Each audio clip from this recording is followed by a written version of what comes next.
or mornings at 9 a.m. That's not 8:58. That's not 8:59, friends. That's 9 a.m. on the dot. Log on to leadingedgeradionetwork.com. And for you late risers at 1 p.m., log on to Roar Radio, ROAR radio.net. And for you who'd like to have a nightcap with the show, tune in at 6 p.m. at thepunditpress.com, and you can listen to the Conservative Commandos radio network at any time from any phone on the planet by calling 832-999-1199. We're on the phone with David Stevenson. He's a policy director for the Center of Energy Competitiveness at the Cesar Rodney Institute. David, thank you so much for staying with us. I'm very happy to. I'll stay as long as you want. You'll make it tired of me at some point. No, we won't, because I think we're going to have to invite you back. But my co-host, Rick Trader, has a question for you. And after you answer that, I'd like you to get into a strategy that states can use to fend off the worst of this new plan from the EPA. But, Rick, what's your question? David, I'm looking at a study right now from the Heartland Institute. It's wind energy several times as expensive as conventional sources. In this article, it talks about what conventional sources are costing us now. For instance, $38 per megawatt hour of energy for coal, $48 for natural gas, $29 for nuclear cost. It also says in this, despite facing significant stricter regulations, the cost is going to over double and almost triple. Now, David, not to argue with you, but in the very beginning of your conversation with Kevin, you talked about how this would cost the average family $1,000 a year. Well, David, we live in a two-bedroom, one-bathroom house. Our electric and gas bill is about $250 a month on the average. I figured out if our energy doubles in price, that this is going to cost us, we are a two-family household, other than the kitty cat, it's going to cost us, two people with a kitty cat who live in a two-bedroom, one-bathroom house, an additional $3,000. And that is very possible. The $1,000 is actually a conservative estimate. I would say. It's based on a lot of the policies that the EPA wants the nation to pick up are already being used in about a dozen really blue states. And if you look at the current electric rates, not counting natural gas rates, just looking at electric, it's about 50% more for electric power. Are you talking the RGGI states? The regional greenhouse? RGGI, it's all the states on the northeast coast, right, from New Jersey up. Maine, right, California. Right. And they've all got these really bad public policy, and it's all state policies that have caused this increase. And now the EPA wants to make it a national policy. And we're looking at a 50% higher price for electricity. So it depends on what your electricity bill is and your natural gas bill, how much it's going to go up. 1,000 is conservative. Don't want to go over the top here. Anybody that would like to read... I don't want to go over to the top either, but I want our listeners to understand how this may affect them. And believe me, we're not people that leave the lights on. We keep our thermostat like 63 in the wintertime. And we also have small gas heaters. So we're not heating the entire house that we are at. So we're just an elderly couple that live with a kitty cat in a little house. And I just wanted to let our listeners know how much we were going to pay extra for energy. Now $3,000 a year more. Well, Rick, this is Kevin Wade. You're either going to pay somewhere between $1,000 and $3,000, and it won't make a hill of beans difference by the year 2100 anyway. Hey, Dave, back to you. You have been looking at this plan, and you've come up with a strategy that might make sense to some states. Could you walk us through that in the final 5 minutes we have? Yes. First of all, the Plan A is we've got 26 states suing the EPA, and they're asking for a stay. If that works, great. If it doesn't work, the states have to give a plan to the EPA by September of next year. And what we're suggesting is, the marketplace is doing this faster than the EPA can be. We actually are all, many of the states are already meeting the goals. So what I'm recommending for those states, like New Jersey, who's meeting the goal by something like 13% already, is to say, well, electric demand is not increasing, which it's not anywhere in the country. It's actually falling in New Jersey. You assume that, and you've already met the plan. Put in a very basic plan to the EPA. We're just going to keep what we're doing. We're not doing anything else. New Jersey's gotten out of the carbon tax program, and you get a 2-year delay. By then, we'll have these trials through the courts, or we'll have a new president. The second group of states are more like Pennsylvania, net exporters of electricity, and it's going to states that like Maryland, Delaware, and New Jersey that don't have as good of plans. For those states, what I'm suggesting is simply say, here's our plan.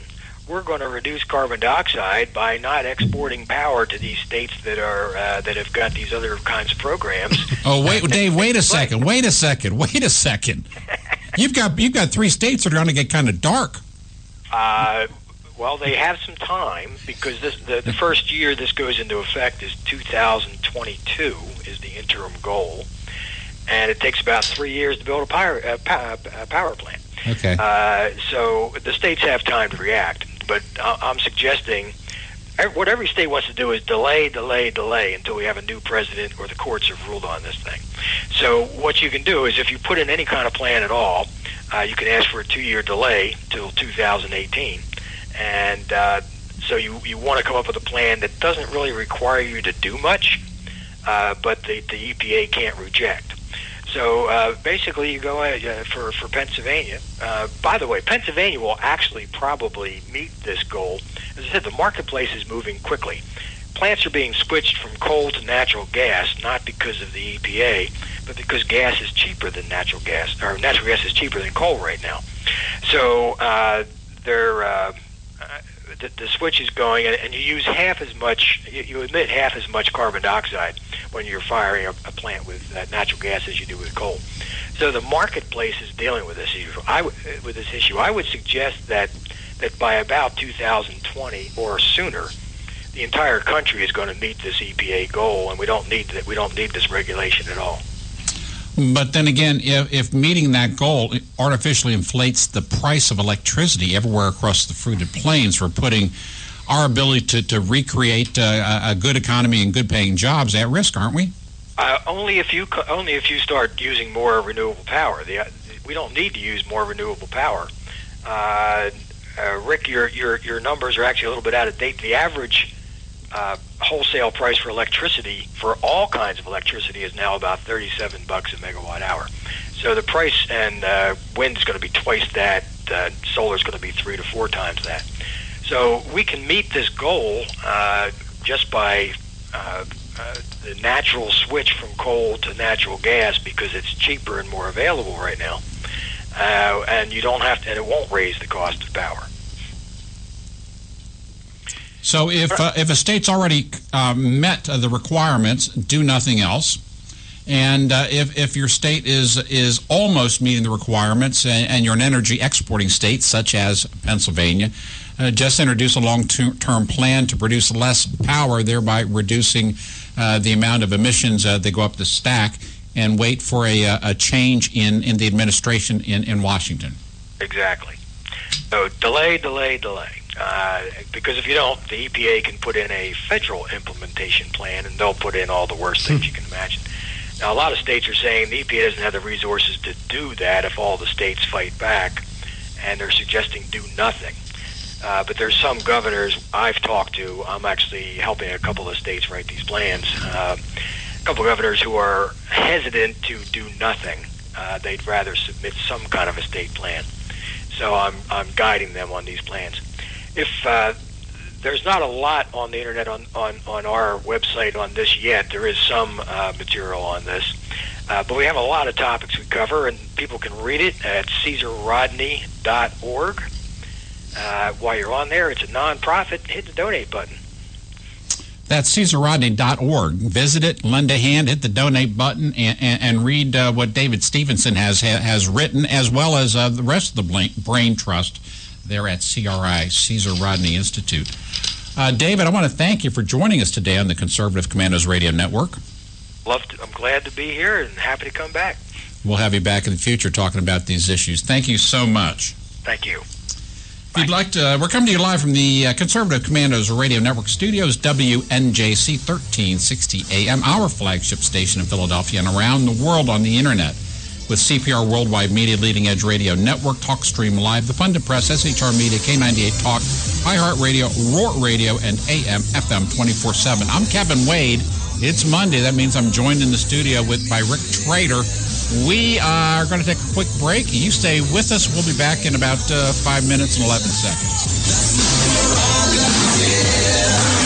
They say I'm crazy. I really don't care. That's my prerogative. They say I'm nasty, but You've heard Paul Deltz playing the music on the Your Music Matters morning show. He is also an experienced mortgage loan officer working for U.S. Mortgage Corporation and assists homeowners navigate the reverse mortgage process. If you are finding yourself asking questions whether or not you set aside enough for retirement, Paul can sit down with you, your family, and your financial advisor and discuss how a reverse mortgage may be a valuable resource for your retirement plan. You will be responsible for paying your taxes and insurance, and the reverse mortgage can help with this and other expenses, such as home health care or other untimely bills. Put Paul's 20-plus years of experience to work for you, as choosing the right option for your situation can be critical. Call Paul at U.S. Mortgage Corporation at 877-213-9977. That's 877-213-9977. Or go to seniormatters.info for more information. U.S. Mortgage Corporation is a licensed mortgage banker in New Jersey, Pennsylvania, and Delaware, and an equal housing lender. NMLS number 3901. U.S. Mortgage Corporation is located at 201 Old Country Road, Suite 140, Melville, New York, 11747. This advertisement applies to first lien mortgages. Paul E. Dilks, NMLS is 485904. Hi, this is Bob Vide, owner of Bob's Little Sports Shop in Glassboro, New Jersey. I've had the opportunity to travel in many foreign countries, and I've seen what happens to people when they lose their freedom. I wrote this poem. Give us freedom was the cry as they marched throughout the night. At Concord Bridge in Trenton, for freedom they would fight. To build a nation that would last with peace and liberty, it is a job that's never done if we are to be free. They wrote a declaration to announce that we are free, then a constitution for all the world to see. But this is ink on paper. We must make it last. It must always be defended, and that is quite a task. Today the battle rages for freedom in our land. To save our Constitution, we all must take a stand. We must stand up for freedom in our actions every day, and you can stand up with us. Join the NRA. This is Bob Biden of Bob's Little Sports Shop in Glassboro, New Jersey. You may call us at area code 856-881-7575 or visit us online at bobslittle.sportshop.com. What does it take to be the leader in production systems technology? To be the one company that solves production problems at any plant, for any product, and with any technology? It takes a 30-year record of success. It takes total mastery of complex technologies with a history of delivering success every time, without fail. Only one company can claim that high ground in manufacturing line optimization, data automation, and systems integration, and that's Philadelphia Control Systems. In factories worldwide, Philadelphia Control Systems programs, software, and engineering solutions deliver optimal performance and output flow with a record that can't be matched. Any plant, any product, any technology. Philadelphia Control Systems, the leader in production automation since 1982. 800-335-9811. PCS4automation.com. That's PCS, the number 4, automation.com. The Conservative Commandos radio show is expanding to become the Conservative Commandos Radio Network. We're establishing a front line of conservative radio broadcasters and ironclad patriots to declare war against the madness of liberalism and the Obama administration. Are you tired, as I am, about the disregard for our Constitution? Do you still have faith in the American dream? Are you looking for sensible, smart radio?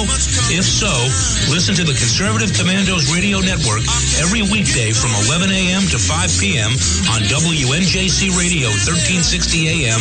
or around the world on the internet at WNJCradio.com. Check out our websites, ConservativeCommandosRadioNetwork.com and CCRN.com for rebroadcasts and network updates. We are the Conservative Commandos Radio Network, where even more newsmakers go to be heard. This This holiday season, help Soldiers for Stockings improve the morale and welfare of members of our armed forces deployed overseas. Now through November 20th, there is so much work to be done, and you can help in many ways. Download the Stocking